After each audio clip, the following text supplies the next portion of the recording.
Perfect.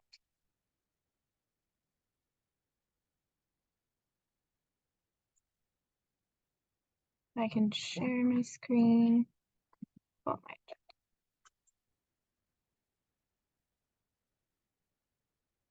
Thank you everyone for attending. This is the pre-bid meeting for the Pine and Fifth Signal project. We have an agenda. If you're on Zoom, the agenda is here in front of you, or I should be sharing my screen. Is there anyone on Zoom to confirm if you can see my screen? All right, we're gonna roll with it. Everyone should have an agenda. Again, if you're on Zoom, the screen's in front of you. I passed around a sign-in sheet. If you've not yet, please go ahead and sign in. We're gonna roll through this agenda. Mind if I put Jake Ray on speakerphone? Don't go for He it. just asked if I would do that. Yeah. Hey, I'm gonna put you on speakerphone here on the table. Thank you.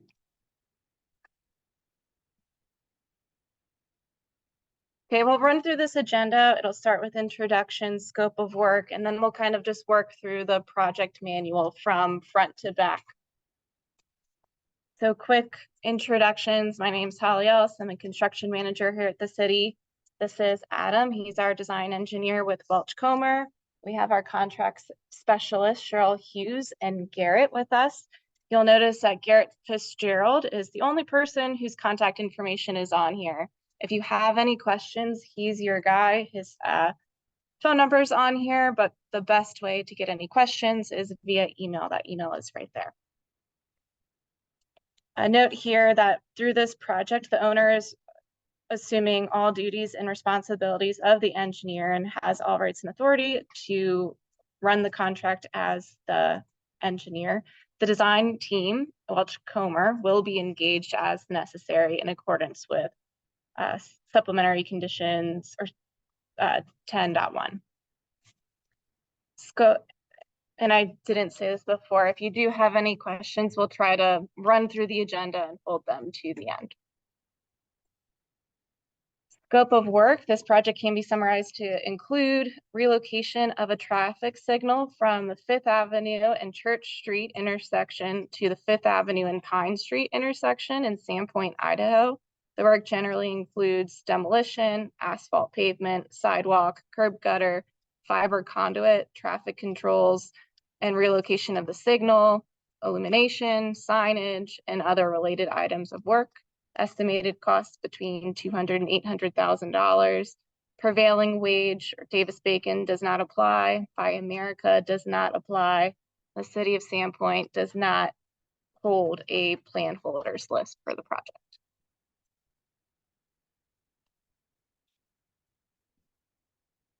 Bid schedule. The bid schedule is the opening is scheduled for March 12th, 2024 at 2 p.m. The deadline for bidder questions is 3 days prior to this bid opening. All questions must be submitted in writing to Garrett Fitzgerald. We'll also have an opportunity at the end of this meeting to provide a question and answer portion. Any question and answers from this pre-bid meeting will be uploaded to the solicitations page. The deadline for substitution requests is 5 days prior to bid opening.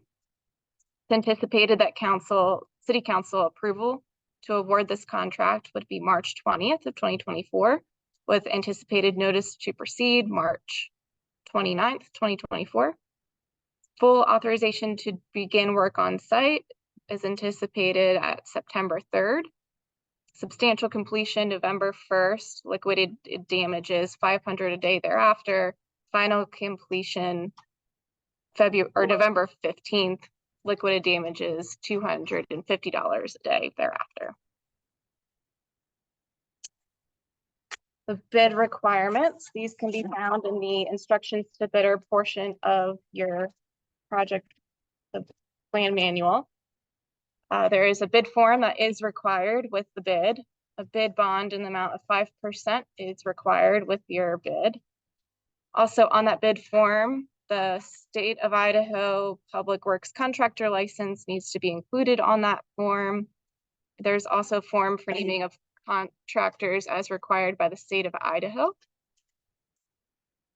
And then the last piece of the bid package is the acknowledgement of addenda. And we do have one addendum that was issued. And I can pull that up. This first addendum was issued today. And this is part 2, instructions to bidders. And this again is just highlighting that Garrett Fitzgerald is the contact for any questions.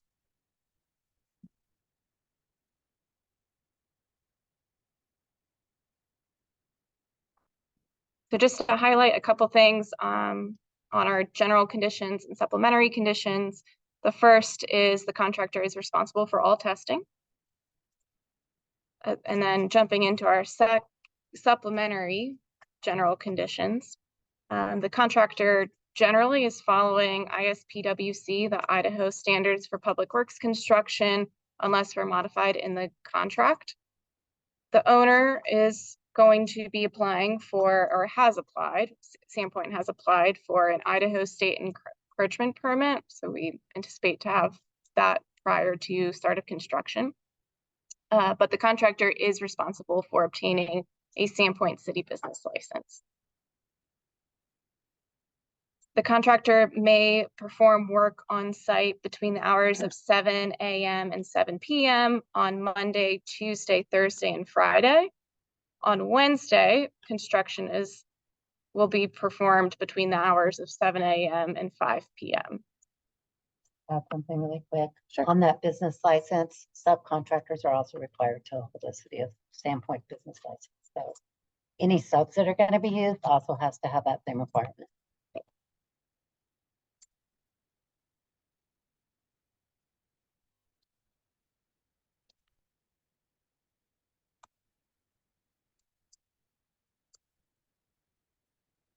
Contractors may only perform work outside the regular business hours, working hours, Saturday, Sunday, or legal holidays with written consent by the owner. The owner intends to contract with Welchcomer and Associates to make site visits to the site at intervals as appropriate at various stages during construction.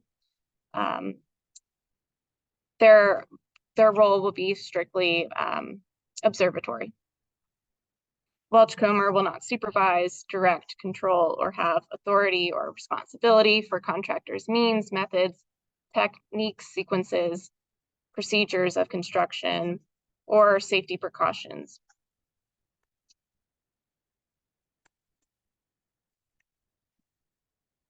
Moving on to the bid form. I'll go ahead and pull that up on my screen on the TVs here. You can take a look.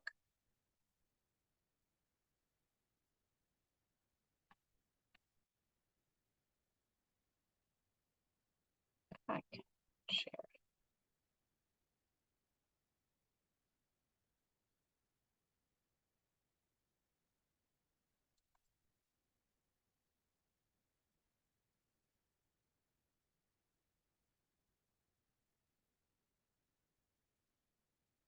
There we go. There are 6 pages to this bid form. Article 2, Part C is where your state Idaho Public Works contract license goes. And each item of the bid form is in this table. There's one schedule, one base bid, Schedule A, with all the items herein. And really nothing to highlight here, so I think we can jump into special provisions. And I'll kind of hand things over to you, Adam, if that's okay, to run through your highlights on special provisions and the drawings. And if it's helpful, I can also pull these up as we speak to them. Just trying to put some of the highlights in these specs. So the removal and disposal of unused signal equipment, that's just I guess the contractor will be responsible for that, and it's just incidental. Most of the equipment that is unused will probably go back to ITD. For instance, the existing detection is going to go back to ITD, but things like the existing conductors and things like that were taken out all that stuff just needs to go away, so. Let's see, as far as the asphalt mix, we're gonna issue some information, a little bit more information on that. I think that ITD was okay with I believe it's a 5828.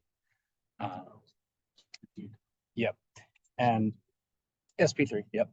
And one other thing, so we were showing 4 inches, but we want to clarify that it's kind of a minimum of 4 inches. If we get out there and there's 4 inches, then we'll put in 4 inches. But if there's, 8 inches, then we're gonna kind of do a 6-inch minimum.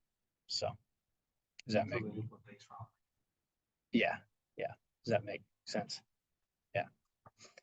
So kind of the minimum section will end up being kind of a, if there turns out to be a lot of asphalt out there, well, the minimum will be a 6-inch over 4-inch of base rock. So anyways, we'll get that out to you. Let's see, the fiber optic interconnect. So it's an interesting situation. So you guys might know ITD's corridor. There's a fiber interconnect, but the fiber at Church actually heads down Church and goes to I think it's is it Boyer? Boyer. Yeah.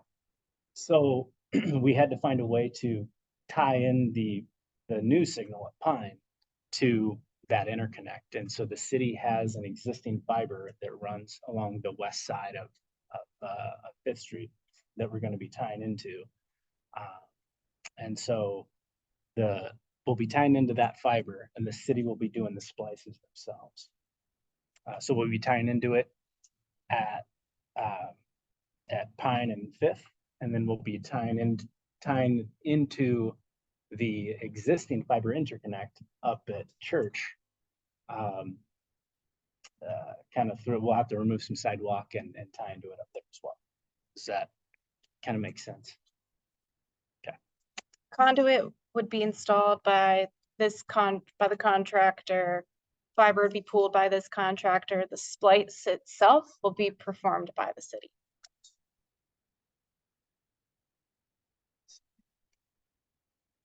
But yeah, as far as traffic control, we've provided a traffic control plan. Contractor may elect to submit their own.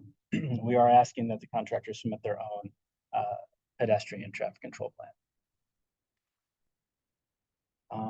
See, moving on to the drawings. On A2, again, just kind of hitting some of the highlights. ProAg compliance. I think that everyone should know this at this point, but obviously while we're building it, and obviously the proposed work all needs to be in accordance with ProAg. So if we're doing any pet detours, they need to be, per ProAg and all that good stuff. ProAg, MUTCD. But,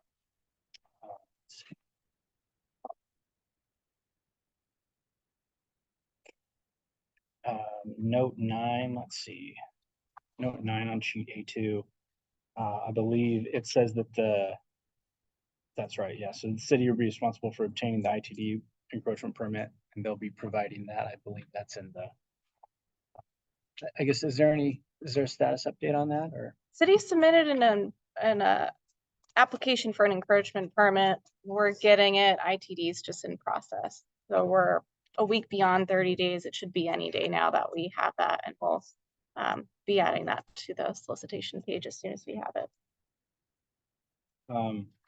Excavation, I mean, there's not gonna be a ton of excavation out there. Just a note that it's just incidental to other items. Shouldn't be a lot out there. So getting into the demo sheets, let's see. So there's up at Church, there are, we've got the existing signal pole foundations that are up there. And we want to use what we can to put up new illumination, new lights, and use those existing foundations. From what I understand, talking to actually it was Heather at Thorco, it sounds like they had been working on something fairly recently that was kind of a conversion. And so we're kind of asking the contractor to kind of figure out that conversion. So let me know if you have any questions on that. Yeah. Any questions on that right now? No? Okay. Jim, you look puzzled. Well, first of all, still back on the fiber pipe. Okay. Didn't show anywhere in the drawings that we take a pipe from the corner of Pine to the corner of Church. Where is that? Yeah, so there's an existing conduit Oh, that runs. Yeah, so you just pick it up on. correct. Okay. Yep. Yep. Okay, so. Oh, yeah, so, yeah, so there are some of the, I think one or two of the existing light pole foundations we're not going to be reusing. And so we'll have to chip those down and, cover with concrete, concrete sidewalk. Yeah, obviously we're demoing that curb bulb at Fifth and Pine. Pavement marking removal is incidental to the pavement marking item. So there's essentially pavement marking removal from kind of just inside the project limits, but then also all the way from Fifth to Fourth and from Pine to Church. So all that is kind of getting redone. Getting into the C sheets. Our plans assume that we're going to have to open cut US2 for the conduit installation. And you'll see that there's that open cut over there on the west side of the intersection. If you guys think you're able to bore, you're welcome to at no additional cost. If you guys think you can do it, great. But we looked at it and just felt like there were just a few too many conflicts. So we didn't think it was realistic. So let's see. We'll be installing a new catch basin and a small amount of storm line at Fifth and Pine, connecting to an existing manhole. Obviously, we're installing new curb, sidewalk, ped ramps. Work that impacts highway traffic needs to be done at night. I believe that we had discussed that if it was maybe just a simple kind of lane shift or something like that, maybe we would be okay. But if it's something where, we're getting down to one lane or something like that, the city ITD wants that done at night. So that would be paid. Yeah.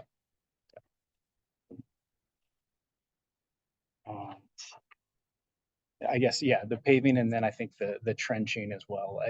Assuming that we open trench that on that west side. So I think in that traffic control spec, it's got one lane open, so one lane flagged at night.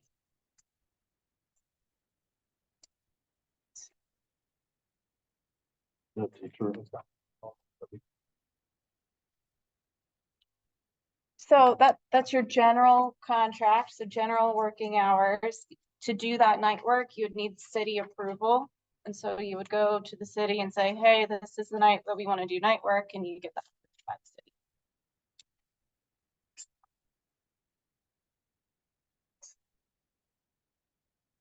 So let's see, C2. Yeah, we're installing the new poles up at Church. Using the existing foundations, like I said, just wanting to, kind of find a conversion or some type of a custom base plate to make those existing foundations. We're installing a new RFB up there, and note that there will be RFBs at all four corners.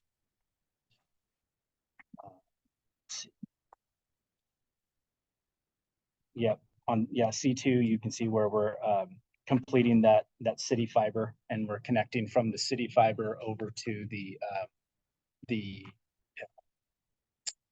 I guess this is something that is a little bit tricky for me.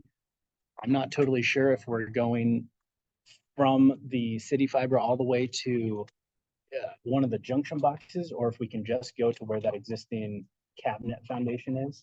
So that's something that we'll have to just kind of figure out in field. Cause I'm just not sure of the best place to connect, I suppose. Isn't there a fiber vault just north of that? Across the street and put a little bit- I thought there was a fiber vault just right north of the existing cabinet. But I might I think missing it's on the other side of the street. other side of the street. Yeah, the vault's on the other side. There's a junction box by the But cabinet. it's a Okay, 3 foot by 4 foot vault. okay. So we just need to get over to that vault.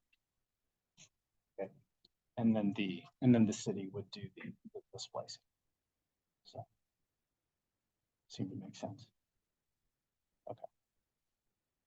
That existing, the existing cabinet foundation will be going away. And we'll be putting in a new electrical service foundation. So let me know if there's any questions there.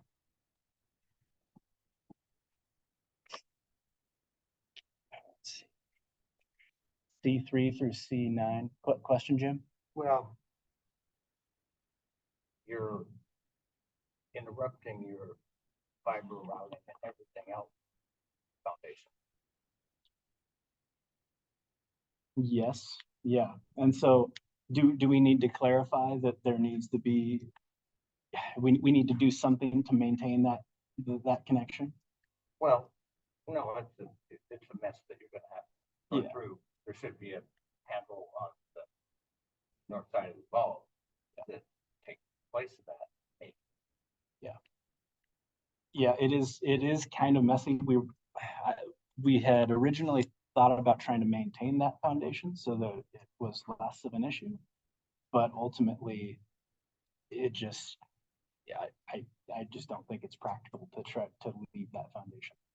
It's a pain in the ass to get out of the ground. Sure.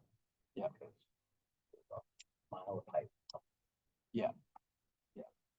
And so I guess, let me know if we need to clarify something. So is mine. Let's see. So yeah, C3 through C9, those are just the curb alignments and the grading. And let me know if there's any questions on that. The signal sheets. Yeah, obviously we're relocating the existing signal at Church and Fifth to Pine and Fifth. Like I said, so what we're doing, because the signal at Fifth and Pine is obviously more critical to get up and running than the lighting at Church.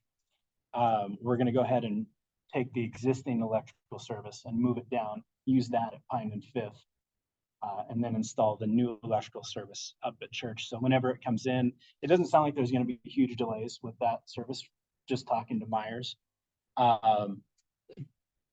So it shouldn't really be too much of an issue, but either way,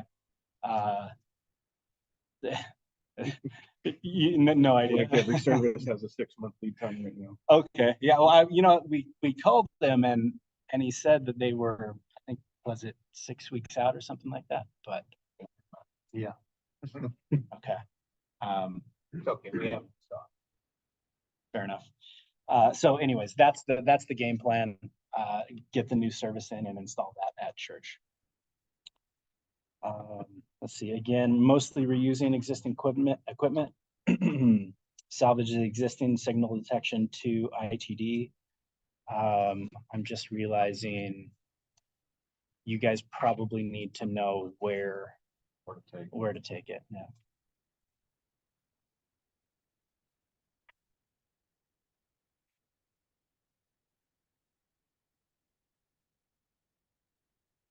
Let's see.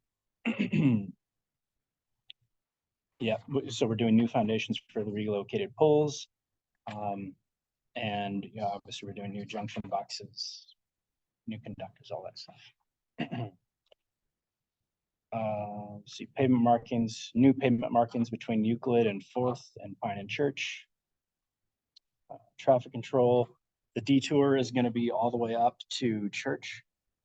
And then then to First Avenue and south, vice versa. Again, contractor to submit a pedestrian traffic control plan. And that's kind of it. Any questions?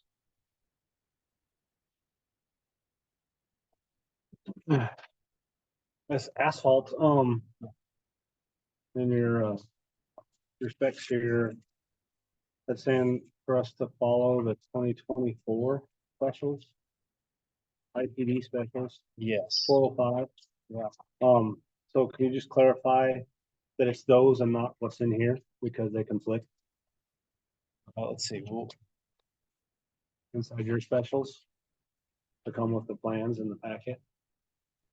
So some of the information in here, you know, for using the 405, for using that, it will be the 17% wrap, not 30. Also on the on your aggregate mix, you got the VMAs at a 14, but 2024 is 14.5. So if we can just say which one is the one we want to follow. If it's Yeah, it's gonna be the 24. Or then we'll extend this. Okay, We'll it's gonna be follow the 24. 2020. And I think this is gonna fall under the small quantity. Small quantities. So sure, I think that was everything. that's what we use. Gave me the oil, for testing. Don't like the note in there on if it's above a 1/4 inch bump with a straight edge, remove and replace. That's a lot of asphalt for, I mean, it's gonna be expensive asphalt, I should say.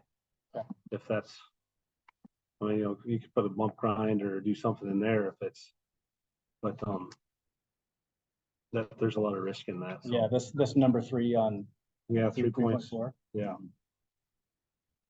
3.4. What so you're thinking that's a little bit impractical. What would you generally? We can still do the straight edge, whatever, but it's Yeah. not a remove. If there's over a 1/4 inch, you remove all the asphalt. That's sure. Yeah, it's a little extreme. Yeah. That's something that we can heat and take care of or scratch one. More likely wouldn't happen, but things do happen. It's like, Yeah, we'd have to cover ourselves. sure. Yes, you know, sometimes these things get added because we get burned on a project, and so we'll add that that type of language. Sure. So you know, it's good to get some feedback, but yeah, we'll kick that around. But And then, yeah, I guess if we're gonna go to the 24, that's good because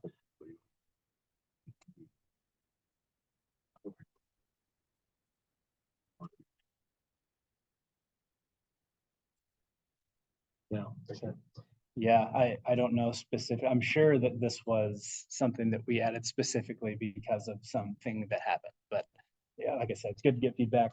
We'll if it's a little bit impractical, we'll go ahead and tweak it. Yeah.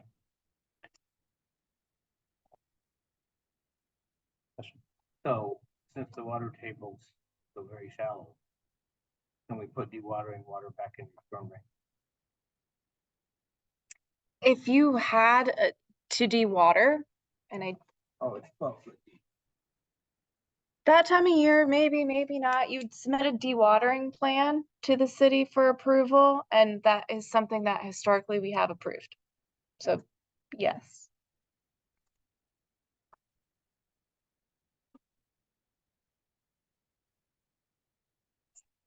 Any, I wonder, should we just, so everyone's on the same page, issue a clarification that says, you know, dewatering plan is, you know,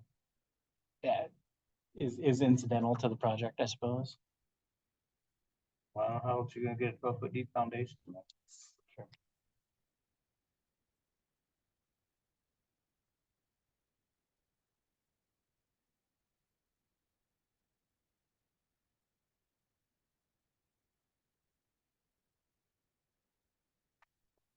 Any other questions?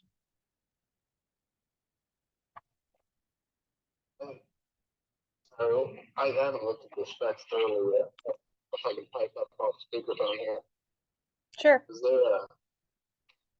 If you went through the timing, and I guess I missed. I heard the end date, but are you holding the start date till later? Because you said that time when you were starting the water, and I just Maybe I missed the start date. I was figuring the long window for the lead time, so.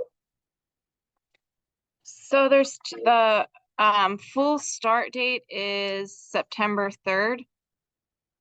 Okay.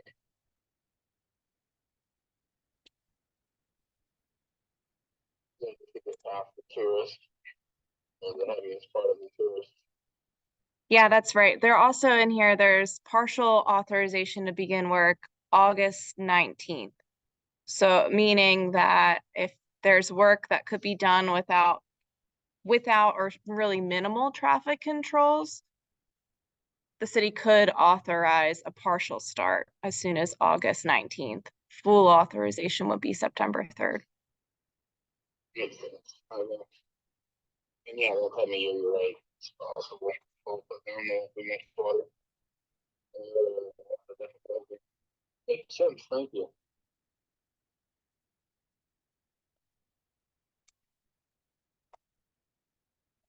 Yeah. I think I was noting somewhere. It's fine. Where that of the foundation.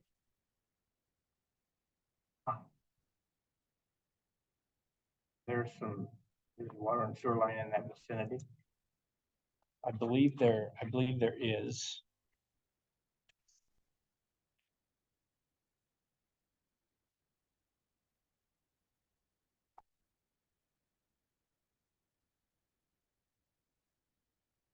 Yeah, I mean, yes, there is. Yeah, there's a sewer line to the north of it, or sorry, a water line to the north of it, a sewer line further north. I don't think that the sewer line would be an issue. Okay. Well, so basically, I guess the question is it under the curb? I mean, is it behind the curb, south of the curb or not? The water line? Yeah. It appears that it's north of the curb. Okay. Yeah, I mean. Yeah. Yeah, based on our, design locates, it's north. Yeah.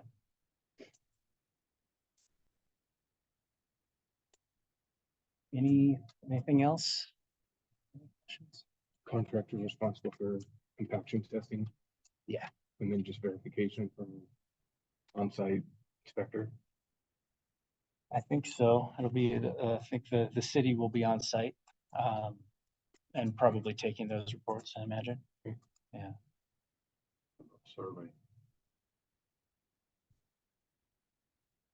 Yeah, sorry.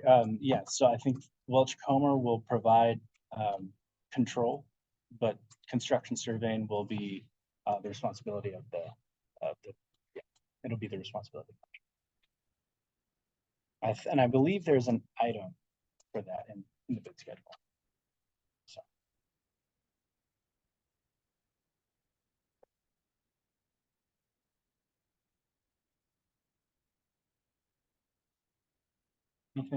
Anything else? As far as, so one quick thing on the, and just kind of the, head traffic and whatnot. Take a look at this and make sure that it works for you guys. Let me know if it works. I think that we said that we wanted to keep ped detours down to 7 days. We didn't want them any longer than 7 days.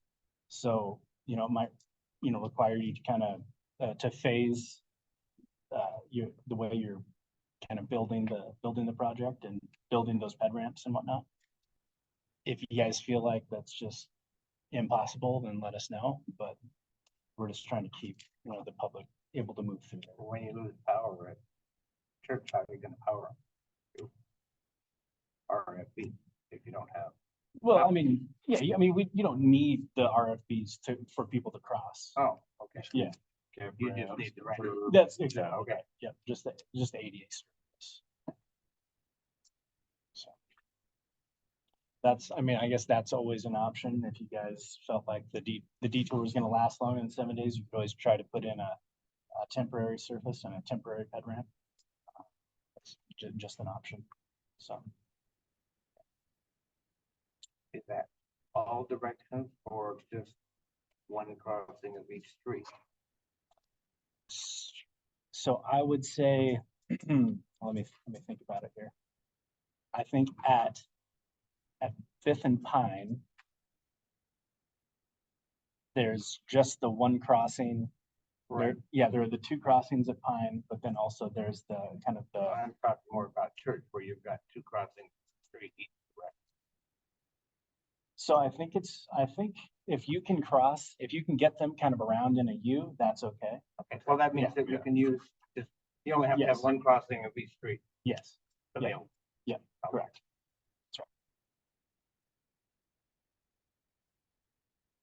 I guess I don't want to speak. Does that work for the city? Yeah, I think so. I follow.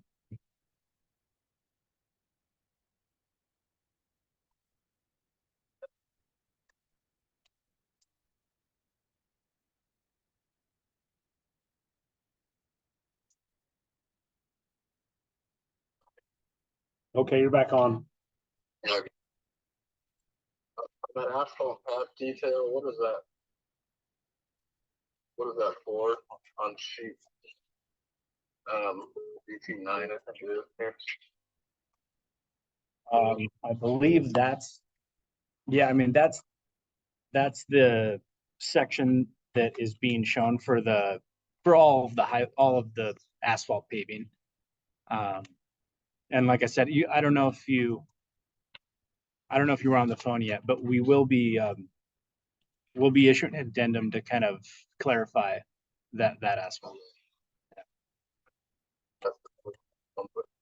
Sure. What sheet was that again? DT9. 18-9. It only shows 6 inches of 3/4 under it, and then 4 inches of top. That's why I was confused. Didn't imagine the highway wasn't only that much. Yeah. So oddly, they were okay with the 6 inches of base, which I was surprised by. Is that on top of existing cap rock? Or? Oh, sorry. I didn't catch that. We're on top of the existing cap rock. If there is that. If it is, yeah. There's no cap. The total, all they want is 6 inches. 4. Well, so if we get out there and there's 4 inches of asphalt, then they were okay with putting back 4 inches. If we get out there and there's 8 inches because it's been overlaid a dozen times or something like that, then what they want is a minimum of 6. So a minimum. Yeah. I guess I'm talking about the base rock. The 6 inches is all they want. If there's no cap to go under that, all they want is 6 inches total.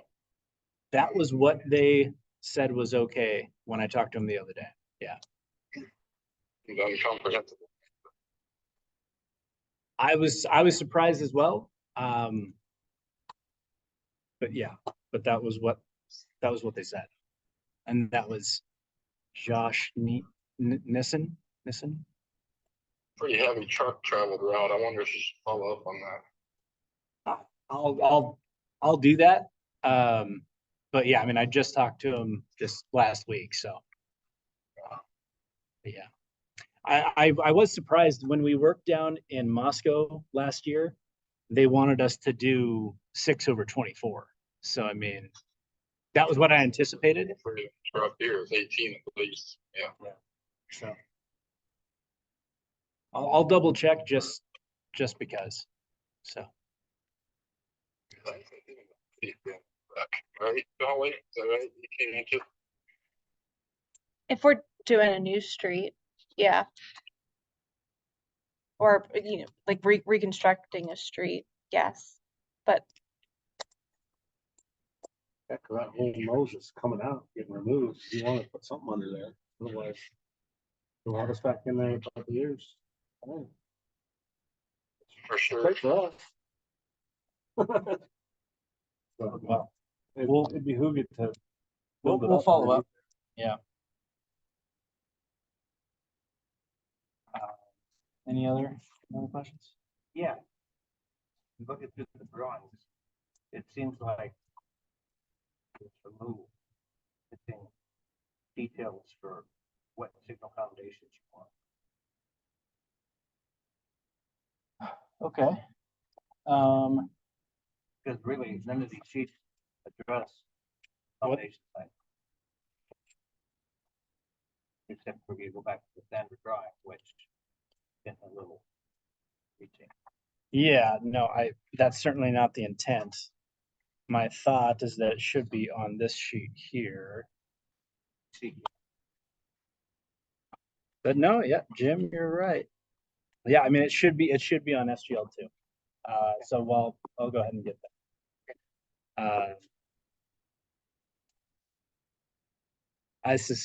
Yeah, I mean, yeah, they're we'll get that. Ds or Fs, but For sure. Yep.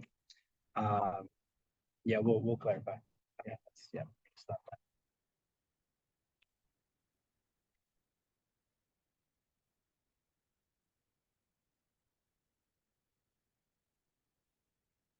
SPL 5, you speak about C junction boxes, which there's no such thing. Okay. It's not big. Did they, is there a standard that they, Well, they're like moved to? PGCs and PGBs. Oh, you're right. Yeah, that's right. Yeah. Yeah, that's frustrating. I just remembered, like, we had this conversation. Yeah. Anyway. Anything